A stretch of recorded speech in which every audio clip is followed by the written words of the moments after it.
Hello, hello.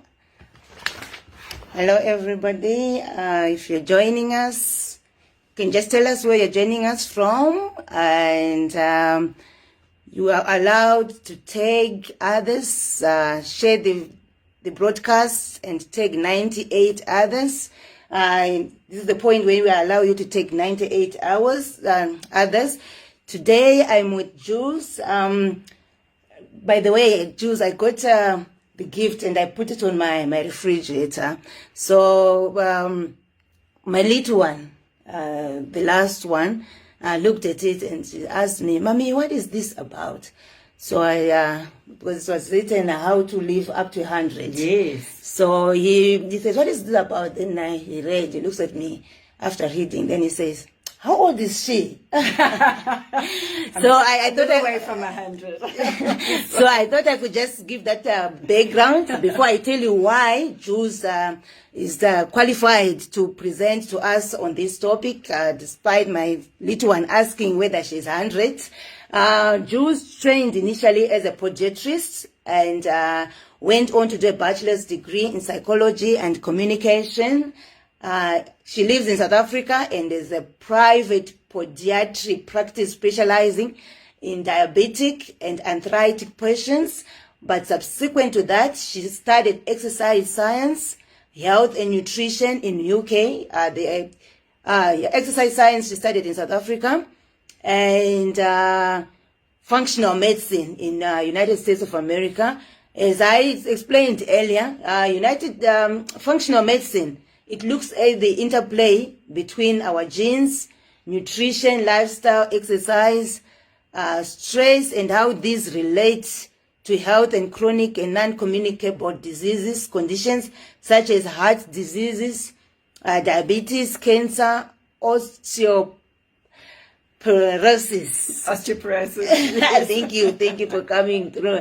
And aging, and sub-studies, pain management, detoxification, gut management, energy management, hormone and sexual health. She's concerned at the downward spiral in healthcare and believes strongly that much of our health lies within our own power. She says education is everything, but most of us do not have the time to sit through in the information to establish what will work for us in our unique context. And I hope after watching this presentation, we'll implement, as Jules was saying, that sometimes we don't have time to sit through, to just sift through the information. There's a lot of information out there, but there's also information that's relevant to our context, and she's committed to empowering people so they are informed and can make health choices that will impact positively on their life and vitality. So, as I mentioned earlier as well, in pursuit of our dreams, if we are not healthy, we will not be able to enjoy our dreams. So, today we are privileged to hear from Jules, an expert who will help us improve our results, our results for our health as we pursue our dreams. Over to you, Jules.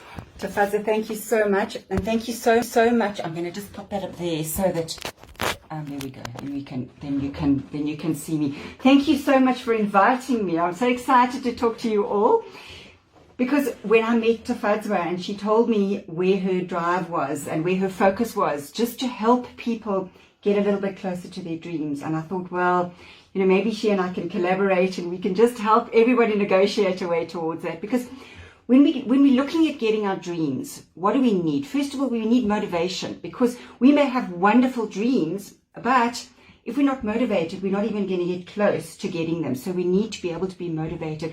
And surprisingly, people don't realize how much motivation is needed and what is required just to get one moving. It's got to do with our brain and the clarity of our brain and how sharp our brain is. also about our energy, because if we've got a dream but we have no energy and we struggle to get up in the morning and we exhausted all the time, how are we going to achieve our dreams if we can't actually even get moving in our day? So, and sometimes we can have such amazing dreams and enthusiasm is so flat. We just think, oh, what do I really want that? And then it spoils it, because, the dream is good, but our enthusiasm is not. And getting to our dreams, we need some endurance, because most of us, our dreams are dreams that we create for some time in the future, and it's a process to get there. And if we don't have endurance and we don't have energy, then we're obviously not going to get there. So what I want to do is that I'm going to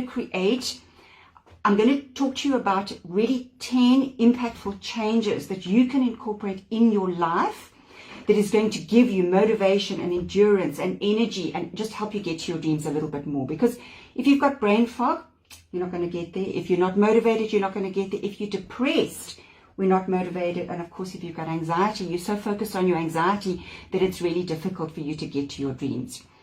Now, I do have, just for Tafadwa's special, all your viewers, I've got some gifts.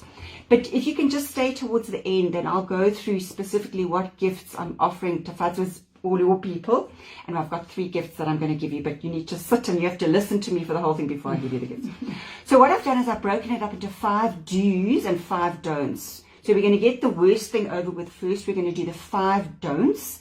And then when I've done the 5 don'ts, then we're going to look at the 5 do's. So just to try and encapsulate them a little bit so that you've got some direction in which to go. So the first don't, we're going to do 5 don'ts first. The first one is don't drink your calories. And it's so easy to do, because it's so easy to just have a can of cool drink or fruit juice. And we don't realize that in a can of Coca-Cola, for example, it's got 9 teaspoons of sugar in it. Now, we would never in a million years sit at one of these fast food places with their little packets of sugar and eat 9 packets of sugar. We would just never do that. And yet, when we are, we're having food or something like that, just open a can or something, we have 9 teaspoons of sugar. And the reason why it's not good to drink your calories is because the cans and all the sugar, it obviously contributes to obesity, and it contributes to something called insulin resistance. And what insulin resistance is in order for the body to utilize the sugars and things like that of what we eat or what we drink, our body needs a hormone called insulin. And insulin carries the nutrients and the sugar that we eat into the cell so the body can actually burn it. So we need insulin, it's really important. But if we're constantly overloading our body with lots of sugar or lots of carbohydrates, eventually the cells just say, no more insulin, thank you very much. I've had enough insulin, and they block the entry of insulin, and we become insulin resistant. And the problem with that is, if you're insulin resistant, your body can't utilize the food and the glucose that you need just to live, and for your heart to beat, and for your lungs to work, and for your body to detoxify. So we want insulin, but we want to keep the insulin down. So calories in drinking, in fluids, are really not ideal for us. The other thing is that when you buy a can of Coca-Cola, for example, what they do nowadays is they don't add sugar to the Coke per se, they add fructose. And they use something called high fructose corn syrup. And high fructose corn syrup is very, very bad for the liver. It causes pockets of fat in the liver, and you get something called NAFLD, which is non-alcoholic fatty liver disease. And you can maybe not touch any alcohol, but your liver looks like you're drinking a lot of alcohol. And that, from a long-term health perspective, is not beneficial. But now what happens, if I'm saying to you, don't drink your calories, so what very often happens is people then say, okay, well, fine, I'm not going to drink my calories, but I'm going to just have a diet drink. And they'll drink the diet colas, or they'll think that that's a better option. And from the body's perspective, the artificial sweeteners that they add to the diet drinks, in fact, there's an association with these artificial sweeteners, obviously quantity driven, with cancer. And the other thing is they stimulate the neurotransmitters. So in our brain, where our nerves are, there's a little chemical that's actually secreted by the nerve that allows the nerve impulse to move across the nerve so we can think properly, we can think clearly, we can focus, we've got clarity. Now we want our neurotransmitters to be working properly, because that obviously is going to help us think, go for our dreams and create the steps that we need to do to get there. But the artificial sweeteners, aspartame, for example, is one of them. They overexcite the nerves. And when they overexcite the nerves, it's a little bit like sitting in your car and your car's going nowhere. So you've got the brake on and the clutch out, and you're just revving the engine, and you're revving, and you burn out your engine. The nerves are the same. If you are constantly exposing your nerves to these excitatory neurotransmitters, of which the artificial sweeteners have the same effect on the body, it's almost as though you are burning out, you're going to burn out your nerves. So you need to stay away from those. So insulin, you're going to hear me in this talk about insulin quite a bit. So point number 3 of the don'ts is don't have a carbohydrate breakfast. And I know Tafaz is laughing here, because what do? We have cereals, we have muesli, we have a muffin and coffee, we have a piece of toast with honey on it or jam on it. Now, in the same way that cool drinks have got a lot of sugar and they spike insulin, and the constant exposure that our body has to this insulin causes insulin resistance and obesity, a carbohydrate breakfast does the same thing. It spikes your insulin, and then about 2 hours later, your body crashes. And how many of you find that if you have a carbohydrate breakfast, so for example, cereals or muesli or toast, by 10:30 you are starving again, and you actually would just be happy to just chew your own arm off. So what one wants to do is that you want to have a breakfast that is more of a protein-based breakfast, and I'm going to chat about that when we get to the do's. So stay away from a carbohydrate breakfast, and especially with your children. Before your children go to school, give them a breakfast that's not just Fruit Loops or toast or cereals, because sometimes we think too, if we're buying muesli, we think muesli must be healthy. But if you have a look at the ingredients at the back of muesli, you'll see that a bowl of muesli, so sort of a bowl maybe that big of muesli, has got about 4 teaspoons of sugar in it. Then on top of that, we add maybe a flavored yogurt. A flavored yogurt has got about 2 teaspoons of sugar in it. So before we even start our day, we're adding 6 teaspoons of sugar before our day even starts. Even with our children, it's the same story. Before they start the day, it's about 6 teaspoons of sugar. And sugar is very deleterious to our health. And of course, again, in 2 hours, we're starving, and then we want a coffee and a biscuit, or coffee and a muffin, or something like that. Now, similarly, what we don't want to do is eat 5 or 6 small meals a day.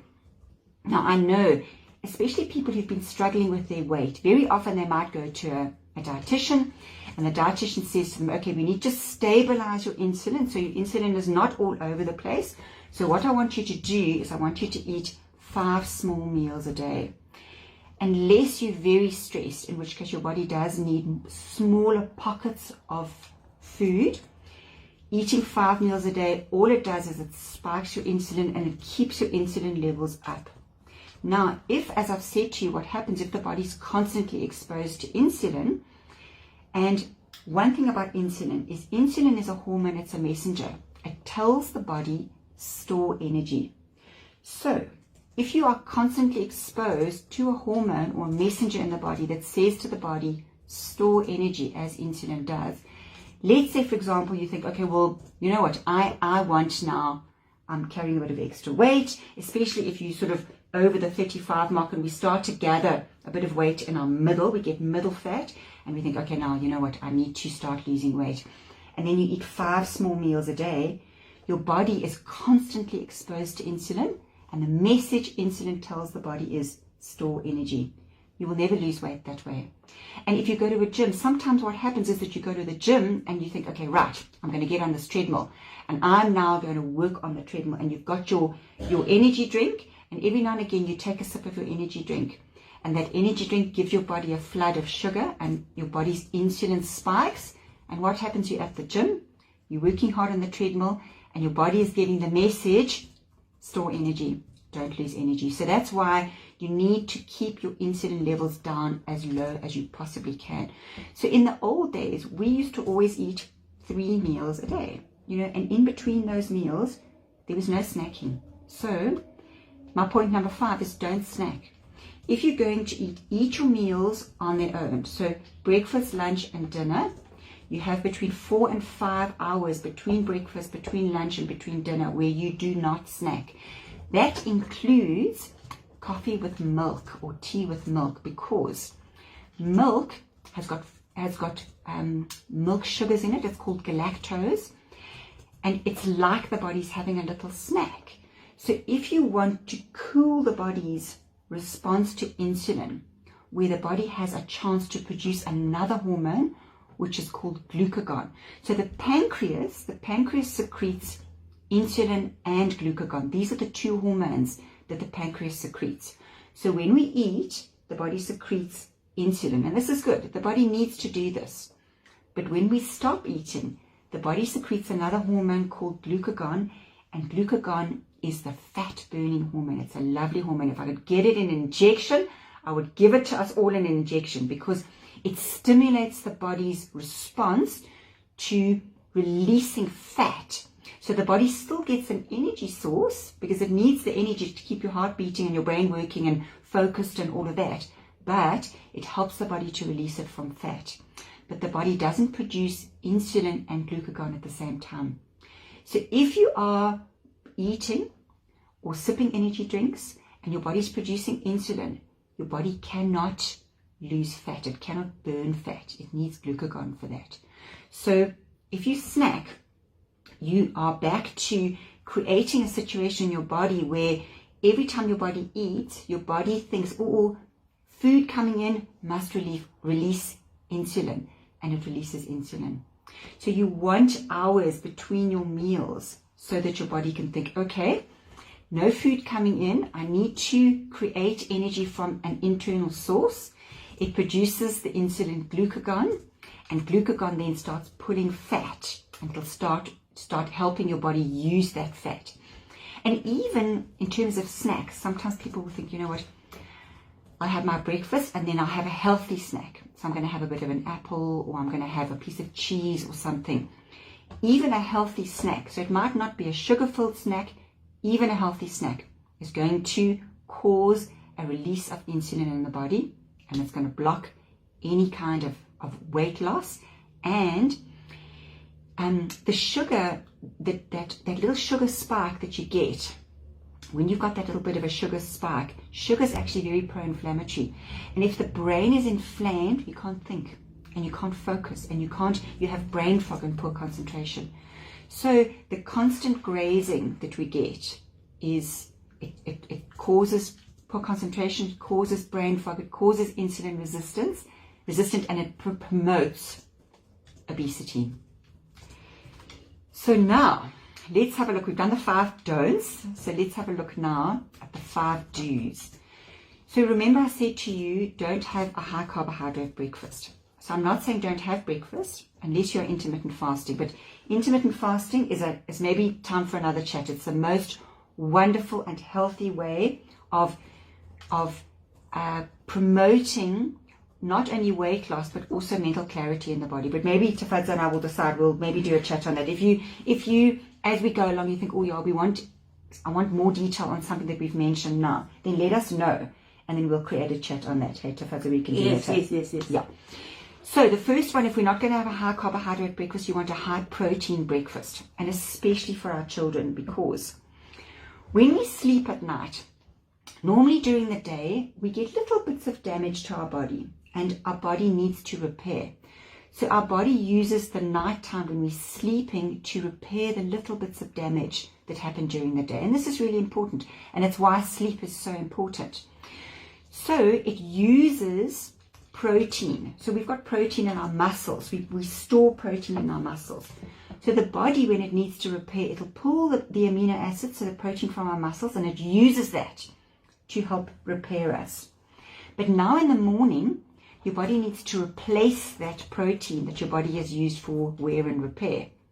So when you have a high carbohydrate breakfast, there's no protein in that. The body can't use any protein that's coming in the breakfast form to repair the damage. So to eat a protein for breakfast helps a lot, because it helps to replace the amino acids, the protein that you used while you were sleeping. The other thing is we have another hormone called cortisol. And cortisol, it's a wonderful hormone, but it's very sensitive to stress. But it is a wonderful hormone because it helps us to go in the morning. It helps that get up and go. So how the body responds to cortisol is that first thing in the morning, so around about 8 or 8:30 in the morning, is when our body's release of cortisol is at its highest. Because the body knows we've been sleeping, now we must get up and go, now we must start our day, and now we must focus. So we get this flood of cortisol, and cortisol, to make cortisol, the body needs amino acids, so it needs protein. So to get that flood going, so we can be motivated to start our day, our body needs cortisol and our body needs amino acids to make the cortisol, so we need protein. The other thing is to synthesize our neurotransmitters, so those chemicals in the brain that help us to think. But neurotransmitters, in addition to helping us think, they help us feel good. Now, most of us have heard of serotonin. Very, very often, if you're a bit depressed, what happens is that you might go to your doctor or to a psychiatrist, and the psychiatrist puts you onto an SSRI. Now, SSRI, like Prozac, for example, is an SSRI. And SSRI stands for Selective Serotonin Reuptake Inhibitor. And basically what that does is that when our nerves are so clever, our nerves know that when we need a particular response in our brain, so for example, we want to be motivated, or we want drive, or we want satisfaction, or we want to feel good, or we want calm, the nerves actually will secrete the neurotransmitter that gives the nerves that particular response. So for example, when we are wanting to feel good, the nerves secrete serotonin. When we are wanting to react to something, like say something's happened and we need to react to it, our nerves will secrete adrenaline, and then our body knows it can react to something. So if, for example, we're walking past a gate and a dog runs up at the gate and we get a big fright, immediately what happens is our body releases adrenaline, because we don't know now, do we have to react? Do we have to run away or turn and defend ourselves? So our body readies us for this. And these neurotransmitters in the brain are amino acid based. Our body needs amino acids to actually make the neurotransmitters. And that's why I think coming up we're going to do something on stress. Hey, I think you mentioned that. We're going to address specifically the stress response in the body and how we can maximize a calm life and to help de-stress. Because stress is great if you're being attacked by a dog. Stress is not great when you have it all the time. One of the reasons is whenever the body's in a stress situation and it's releasing adrenaline because it's stressed, every time the body releases adrenaline, it releases cortisol as well. And cortisol is a very, very clever hormone. What it does is that it pulls sugar from where we store it in our body, so the liver or the muscles, into the blood. Because we're not quite sure, the body's not quite sure, am I going to have to react to this? Am I going to run away, or am I going to turn and defend myself, or am I going to attack? And for that we need an energy source. So cortisol pulls the sugar from the muscles or from the liver so that it's ready for us to react. So a bit of cortisol is great in an acute situation, not chronic, but if you've got a difficult situation at work, or perhaps you are looking after one of our parents, maybe who's an invalid, or we're dealing with young children, and we're in a constantly stressed situation, the cortisol that our body's continually supplying us is constantly pulling the sugar from our muscles and our liver. And it's almost like we're having this constant snack. We're eating all day without even the pleasure of putting something in our mouths. So stress is so important to deal with stress. It's almost a bedrock for health, is to deal with stress. The other thing, protein for breakfast, is it just slows that insulin spike. So that insulin kick that we get if we're having carbohydrate, even if we have a little bit of carbohydrate in a protein-based breakfast, it's not going to affect us that much, or as much as it would if we had a pure carbohydrate-based breakfast. Then on the back of that, eat protein and fat at every meal. One of the reasons, again, is because it blunts the insulin spike. And although insulin is good, as I've said, We don't want too much. So protein and fat blunts the insulin spike. The other thing, the body, the brain actually quite likes fat. Our brain, and I stand corrected on this, I'm not 100% sure what the percentage, but it's something along the lines of 25% of our brain is made up of fat. So to stop eating fat is not healthy for our brain. So we need a little bit of fat to help our cell membranes, because our cell membranes are made up of fat, and of course our brain is made up of fat. So we want healthy brain so we can think and we can focus and we can drive and we've got endurance, and obviously we want healthy membranes as well. The other thing, fat and protein help us to feel full. Whereas carbohydrates, we're starving 2 hours later. Protein and fat, they help us to feel full. So our meal is much more satisfying when we've got protein and fat in that meal. The other thing with fats, when we're looking at our vitamins, obviously there are lots of different types of vitamins, but the fat-soluble vitamins are vitamin A, vitamin D, vitamin E, and vitamin K. And we think A, for example, is very important for our eyes and our vision. Vitamin D is important for our bones and whether or not our body's going to lay down and keep our bones strong so we don't get osteoporosis. These are vitamins that need fat. So our body, we need to take in fat so that our body can actually synthesize these vitamins as well.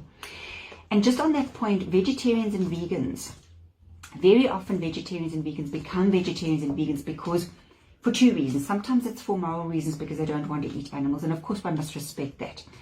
The second reason is sometimes because they think it is more healthy. The problem is Twinkies and Coca-Cola are vegetarian, and Twinkies and Coca-Cola are clearly not healthy at all. Fruit Loops are vegetarian. So the problem with being vegetarian or vegan is sometimes in those diets, unless you're extremely careful, we tend to not get enough protein. So those diets, if you are somebody who wants to be vegetarian or you like that, you need to look at your diet very carefully to see, are you getting enough protein so that your body can create your hormones and your enzymes and your muscles and everything that it needs for us to actually live in a healthy way. So point number 8, I've put drink half a glass of water regularly for point number 8. Now, water, we all know water's healthy because water helps to flush out our kidneys and it helps to flush out toxins. And in fact, in this day and age, to be able to avoid toxins is impossible. It's absolutely impossible. We're all exposed to them.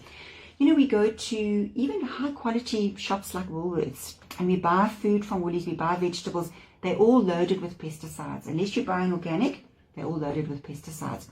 And sometimes we forget, or some of the pesticides are oil-based. So even though we wash the food, we wash our vegetables, the oil base tends to cling a little bit. And of course, we're having the pesticides. We're breathing it in all the time. I actually live next to a highway. So I just think of all that carbon monoxide that I'm breathing in, you know, so it's unavoidable. And our main organs of detoxification are our liver and our kidneys.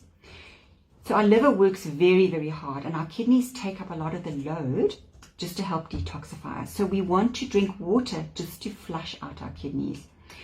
And sometimes when we drink water, we think, oh, I mean, I do this sometimes too. I get home and I think, oh, you know what, I just haven't drunk enough water today. And then I drink 2 glasses of water.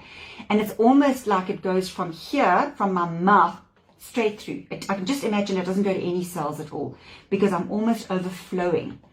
That's why if you just drink half a glass more regularly, the body can absorb it into the cells, it can wash out the kidneys, and we tend to, you know, it's not so much to drink. So what I generally recommend with my patients is that if you're at a desk, you get a glass jug and a glass and a glass, and you pour half a glass of water.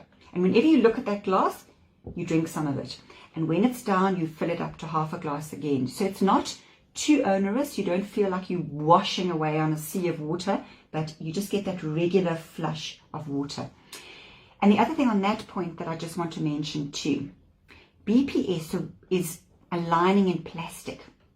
So when we have plastic bottles and we're drinking water from plastic bottles, we are exposing our body to a chemical called BPS. Now BPS is something called a xenoestrogen. Now the problems with the xenoestrogens is that they have a hormone mimicking effect in the body. Now you can imagine it's an estrogen hormone mimicking effect. So what do? We give our boy children, we give them water in plastic bottles. So they're starting at a very early age being exposed to xenoestrogens. We don't want our boys to be exposed to estrogen. We don't want our men to be exposed to estrogen. We don't want our women or our girls to have too much estrogen, because too much estrogen predisposes us towards developing breast cancer or endometrial cancer. So when you're drinking water, when you buy it, it's better, I think, sometimes if you can budget for one of those clay filters. You filter your water and you carry your water around in a glass bottle. Woolies has got nice glass. You can get glass bottles all over the place. And then you drink your water from a glass bottle. And the same with your children, unless they're very young, obviously. Then you give them their water in glass. So point number 9 of the do's is really just to take a moment in your life. And this deals a little bit with our stress issue. Because stress impacts so badly on the body, it really, every single organ, every system, every process in the body is negatively impacted if we have a lot of stress.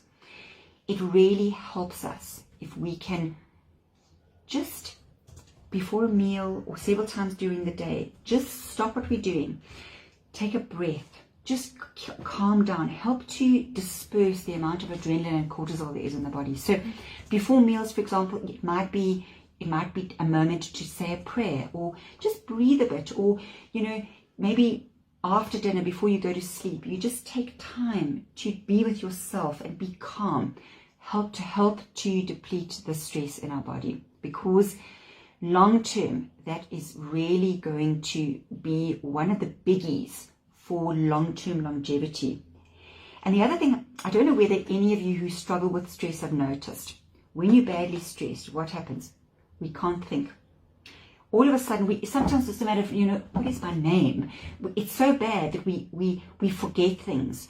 We don't remember names. We go and we put the car keys in the fridge and the milk on the counter, and we do crazy things because we're not thinking. And this is because when we're stressed, again, the body's so smart. The body thinks about survival all the time. The body drains the blood from the prefrontal cortex, which is part of the brain that sits behind the forehead here. It drains the blood from the prefrontal cortex into the limbs. Why?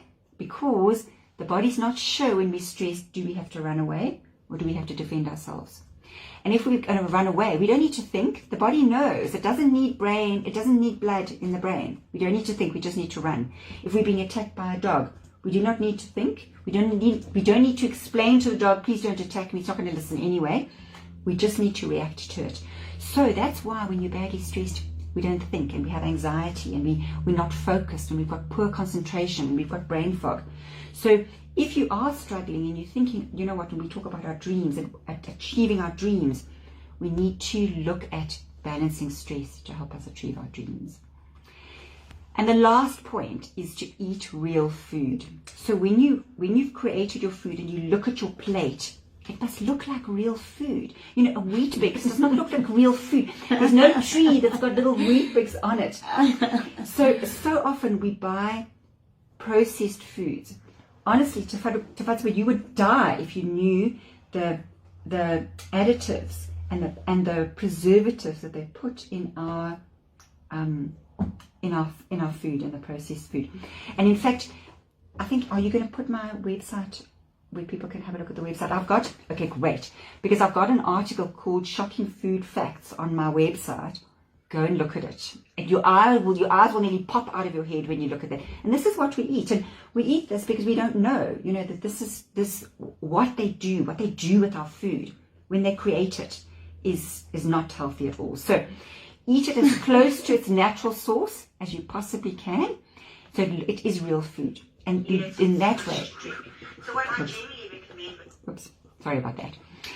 And then the other thing I like to say is eat a rainbow. And rainbows are wonderful. If you've got kids and you say to your children, you're going to create rainbows. So when you're shopping, shop for rainbows. You go to the fresh food part and you look for rainbows. Red, orange, yellow, green, blue, indigo, violet. And you say to your kids, go and find something red, go and find something blue, go and find something green. And put that in your basket. And then when you are making your salads or your vegetables, make rainbow salads. Even if you put in your salad a little bit of strawberry for example. So that's the red. You could put blueberries in your salad and there's your purple or your blue, or cut grapes in half and you create these amazing salads that are rainbows. And it's wonderful for the kids and it's obviously healthy for us as well. So now's the time where I'm going to go through the gifts. The one gift that I'd like to give you all to thank you for listening to me, because making changes that is not really always very easy, especially changes that mean you have to give up things or you've got to make food changes, is I've created a chart that you just need to email me and I'll email it to you. You just pop it on your fridge, and if you have a look at the chart, it tells you these are foods you can eat, these are foods you need to be a bit careful of, and these are foods really, if you want to be healthy, rather just don't eat those. The second gift that I'd like to give you is a little booklet that will just help you if you're wanting to lose weight or you're wanting to go that route. I've got a little booklet that's got 10 points in it, or 10 little tips. Just request it and I'll email that one to you as my gift with pleasure. And the last one is, if you've got specific problems and you'd like a little bit more care or you'd like a personalized approach, then our password is Jules and Tafatswa. Just mention the password, and then for a consultation, I will give you 20% off a consultation and we can start you on the road towards health. So thank you so much for listening. I hope this has helped you, and I hope this is going to help you achieve whatever dreams you've got. Yes, I just want to give an opportunity. Maybe if someone has a question, yes, you can just post it. And whilst we wait for other people's questions, I've got 2 questions for you, Jules. I was just thinking how practical this is. I don't know, maybe cultural differences. I don't know. As in, people like pap in the morning, some have pap in the morning, pap lunch, pap supper. Yes. And you find, like in African countries, it's like standard. In Kenya, they have their form of pap. In Zimbabwe, they have pap. In South Africa, they have pap.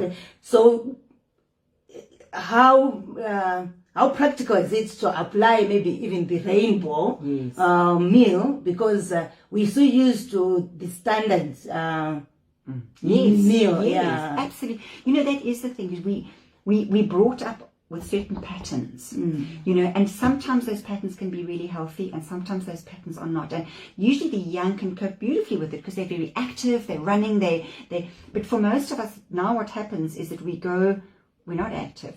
So we're now into offices, we're sitting all the time, we're not exercising.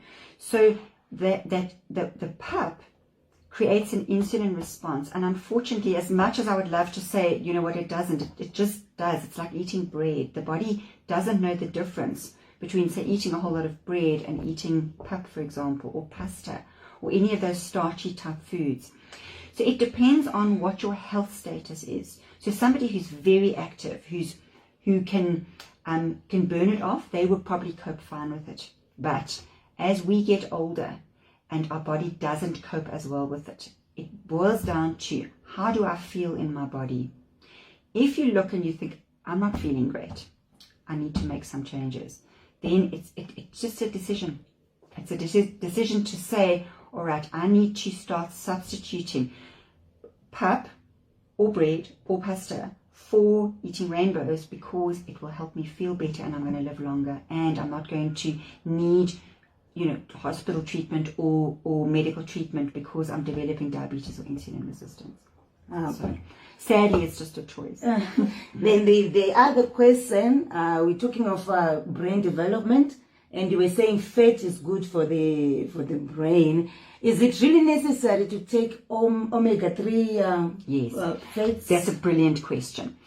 So there are obviously different types of fats, and the body responds differently to different types of fats. So what the omega-3 fats specifically are very important, because what they do is that on our nerves, we've got almost like a plastic covering. It's called the myelin sheath. And that myelin sheath, for its health, needs omega-3. Now, in food, it's quite hard to find omega-3 in food. So if you eat salmon or you eat sardines, you eat those types of food, they're quite high in omega-3. I always think food is first choice. But sometimes if you're not eating those, you can't get your omega-3s. Then you need to supplement. So for children, when their brains are developing, I think omega-3 is extremely important for children. But I do think for people who are inflamed as well, because what happens is that we tend to have our fats in the canola oils and the sunflower oils. They're very high in omega-6, and omega-6 is very pro-inflammatory. Omega-3 is very anti-inflammatory. So omega-3s cool the body's inflammation down.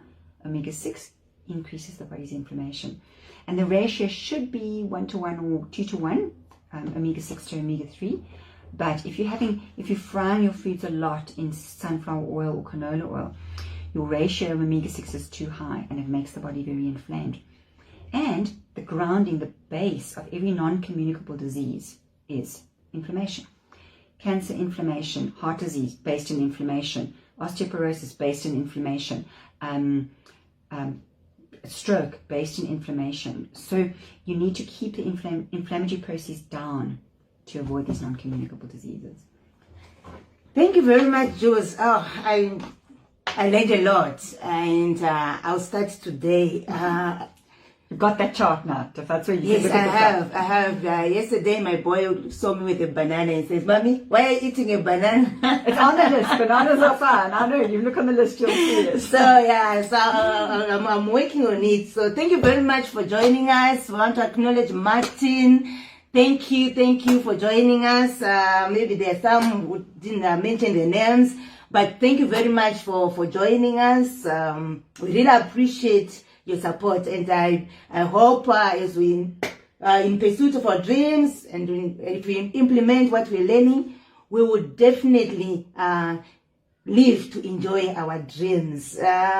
Yes, so if you have, as Jules mentioned, if you want the gift to put on your refrigerator, which shows you how to live up to 100, you can write an email to health@live to 100.